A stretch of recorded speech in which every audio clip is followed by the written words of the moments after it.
नमस्कार, स्वागत है आपका राज्यसभा टीवी में। मैं हूं आपके साथ अमृता चौरसिया। आइए शुरुआत करते हैं मुख्य समाचारों के साथ।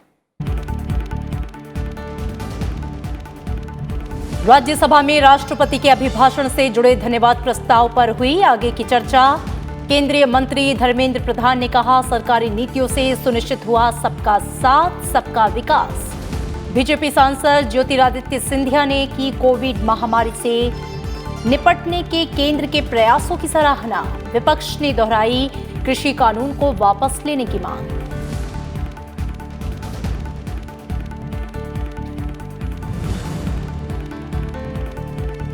उच्च सदन में पेश किया गया जम्मू और कश्मीर पुनर्गठन संशोधन विधेयक 2021। जम्मू कश्मीर के अखिल भारतीय सेवा के अधिकारियों को AGMUT कैडर में लाने का प्रावधान। संसद की मंजूरी के बाद विधेयक लेगा अध्यादेश की जगह।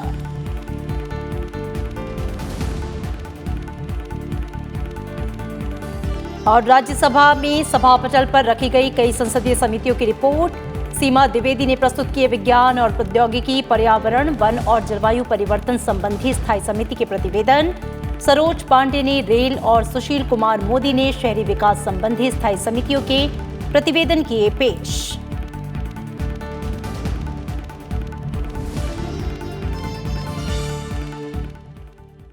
राष्ट्रपति के अभिभाषण पर धन्यवाद प्रस्ताव पर राज्यसभा में आज लगातार दूसरे दिन चर्चा जारी रही। विपक्षी दलों ने जहां 3 नए कृषि कानूनों के खिलाफ किसान आंदोलन के मुद्दे को लेकर सरकार पर सवाल उठाए, वहीं सत्ता पक्ष के सांसदों ने कहा कि सरकार किसानों के कल्याण के लिए प्रतिबद्ध है और उनकी प्रगति के लिए ही नए कानून लाए गए। धन्यवाद प्रस्ताव पर चर्चा को आज आरजेडी सांसद मनोज कुमार झा ने आगे बढ़ाया। उन्होंने कहा कि किसानों के मुद्दे पर दलगत भावना से ऊपर उठकर विचार करने की जरूरत है। चर्चा में केंद्रीय मंत्री धर्मेंद्र प्रधान ने भी हिस्सा लिया। उन्होंने कहा कि सरकार सबका साथ, सबका विकास और सबका विश्वास की नीति के साथ काम कर रही है। बीजेपी के ज्योतिरादित्य सिंधिया ने कहा कि नए कृषि कानूनों से किसानों को आजादी मिल सकेगी और वे देश भर में कहीं भी अपनी उपज बेच सकेंगे, जिससे उनकी आय भी बढ़ेगी। चर्चा में नाम निर्देशित सांसद स्वपन दास गुप्ता, कांग्रेस के दिग्विजय सिंह, पूर्व प्रधानमंत्री HD देवेगौड़ा, TMC के डेरेक ओब्रायन ने भी हिस्सा लिया। इसके अलावा TDP, TRS, DMK और वाम दलों के अलावा कई दलों के सांसदों ने सदन में अपने विचार रखे। इतिहास में ऐसे क्षण आते हैं जब आप दुविधा में होते हैं। प्लीज आपके माध्यम से रिक्वेस्ट कर रहा हूं, हाथ जोड़ करके आप दर्द समझिए किसानों का। सर, पूस की सर्द रातों में, माघ की सर्द रातों में सड़क पर रहना आसान नहीं होता। So it is sometimes difficult to have only special packages for one state at the cost of the other. I would urge, sir, to look at whether the government can look at the possibility of whether the whole of eastern India can be regarded as a special assistance zone. Vijayawada and Visakhapatnam metro rail and projects also funds have not been allocated, and the presidential address importance have to be attached to the infrastructure and transport. I would like to draw the attention of the government towards the fate of the Vijayawada and Visakhapatnam metro rail service, and both the metro services are non-starter in the state of Andhra Pradesh. I seek a clarification in this regard. हमारी सरकार ने ये 3 कृषि कानून हम लेके आए हैं ताकि कृषि के क्षेत्र में नया विकास हो, नई प्रगति हो। सोच और विचारधारा है कि जो राजनीतिक आजादी हमें मिली थी 70 साल पूर्व, लेकिन 70 साल से जब तक किसान बेड़ियों में जकड़ा गया है, उन बेड़ियों को तोड़कर किसान को विकास और प्रगति के रास्ते पर प्रशस्त करना, ये NDA सरकार प्रधानमंत्री जी के नेतृत्व में हमारा संकल्प है। ये 3 एग्रीकल्चर कानून लाए जो कि किसान विरोधी हैं। अभी सिंधिया जी कह रहे थे, आपने कांग्रेस मैनिफेस्टो की बात की है। कांग्रेस मैनिफेस्टो में, उसमें मैनिफेस्टो में था, लेकिन मैनिफेस्टो में ये कहा था कि इस पर आम सहमति नहीं होगी। हमने मांग की थी कि आप ऑर्डिनेंस हम जो है उसको वापस करिए और सेलेक्ट कमेटी बनाइए। यहां पर अमेंडमेंट आए थे, सदस्यों ने दिए थे। The farmers are not so much educated. The MSP in the bills, what they want to do, they think that they are going to avoid middlemen. In my humble opinion, it is not so easy to avoid the middleman by implementing these three bills.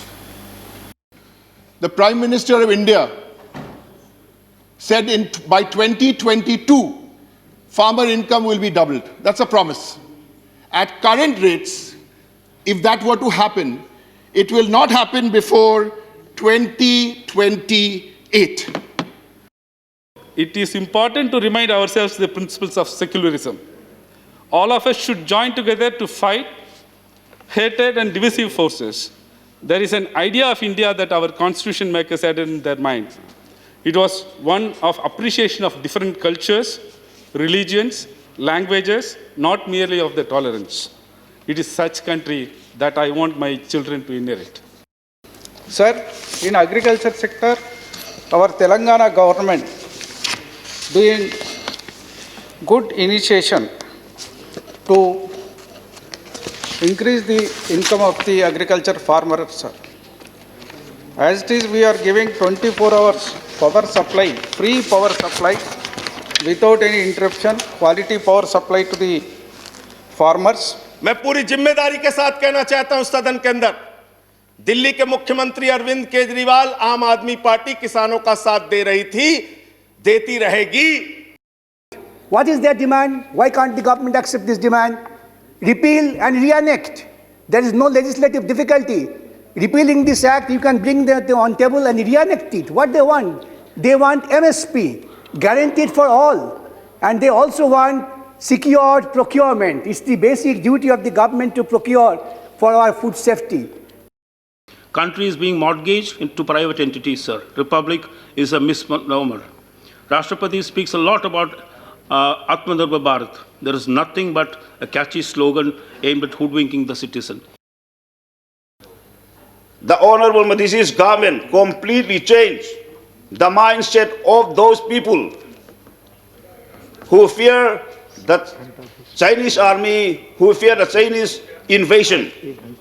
Modi's government have been completely changed the mindset of those people so that they could possess unwavering faith upon our armed forces.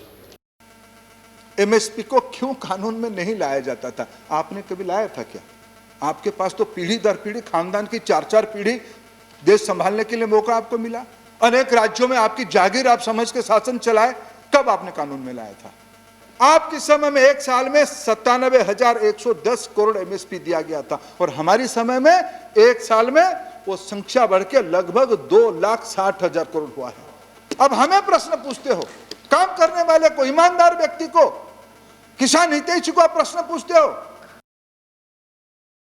26 जनवरी को भी किसी दिल्ली के थाने में एक कोई दुकानदार, एक कोई रेडी वाला पहुंचाओ कि ये मूंगफली भी ली है किसी ने, वहां जाके आप पता करिए, लोग कहेंगे कि किसान ने अपना भी हमारे साथ, अपने साथ साथ हमारा भी भोजन का इंतजाम यहाँ पे जहाँ पे बैठे हैं।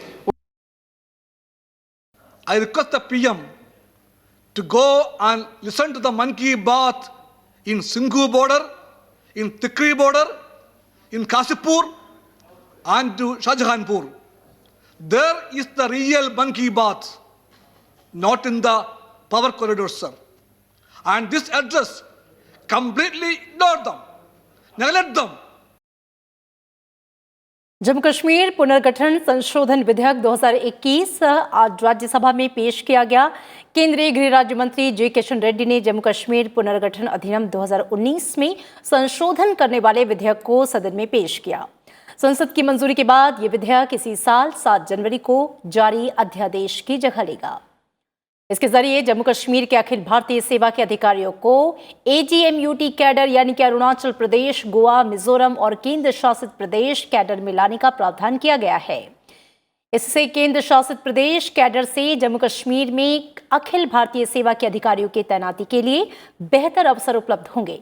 साथ ही अरुणाचल प्रदेश, गोवा, मिजोरम और केंद्र शासित प्रदेशों से वरिष्ठ अधिकारियों को जम्मू कश्मीर और लद्दाख में तैनात करना संभव होगा। इसी तरह से जम्मू कश्मीर में तैनात अधिकारियों को भी दूसरे केंद्र शासित प्रदेशों में भेजा जा सकेगा। Honorable Chairman, sir, with your kind permission, on behalf of Honorable Home Minister C. Amit Shah ji, I raise to move for leave to introduce a bill further to amend the Jammu and Kashmir Reorganization Act 2019. 2021. Bill 2021. The question is that the leave be granted to introduce the bill. Those in favor, please raise their hands and say aye. Those in favor, those will against, please raise their hands and say no. I think the ayes have it, ayes have it, ayes have it. Introduce the bill. Minister. I introduce the bill, sir. It is introduced. और इसी के साथ राज्यसभा में आज अहम संसदीय समितियों के प्रतिवेदन और विवरण सभा पटल पर रखे गए। राज्यसभा सांसद सीमा द्विवेदी ने विज्ञान और प्रौद्योगिकी, पर्यावरण, वन और जलवायु परिवर्तन संबंधी संसदीय स्थायी समिति के प्रतिवेदन सभा पटल पर रखा। इससे संबंधित मंत्रालयों से जुड़ी 2020-21 की अनुदान मांगों पर समिति की सिफारिशों पर सरकार की ओर से की गई कार्रवाई के बारे में समिति के प्रतिवेदन शामिल हैं। सांसद सरोज पांडे ने रेल संबंधी स्थायी समिति के प्रतिवेदन सदन के पटल पर रखा। इसमें रेल मंत्रालय की 2019-20 की अनुदान मांगों के बारे में दूसरे प्रतिवेदन में समिति की सिफारिशों के बारे में सरकार की ओर से की गई कार्रवाई संबंधी समिति का प्रतिवेदन शामिल है। इसके अलावा उन्होंने रेल संबंधी स्थायी समिति के विवरण सदन के पटल पर रखा। सांसद सुशील कुमार मोदी ने शहरी विकास संबंधी संसदीय स्थायी के प्रतिवेदन सदन पटल पर रखा। इसमें आवासन और शहरी कार्य मंत्रालय की 2019-20 की अनुदान मांगों के बारे में पहले और दूसरे प्रतिवेदन में की गई सिफारिशों के बारे में सरकार की ओर से की गई कार्रवाई के बारे में समिति तीसरा और चौथा प्रतिवेदन शामिल है।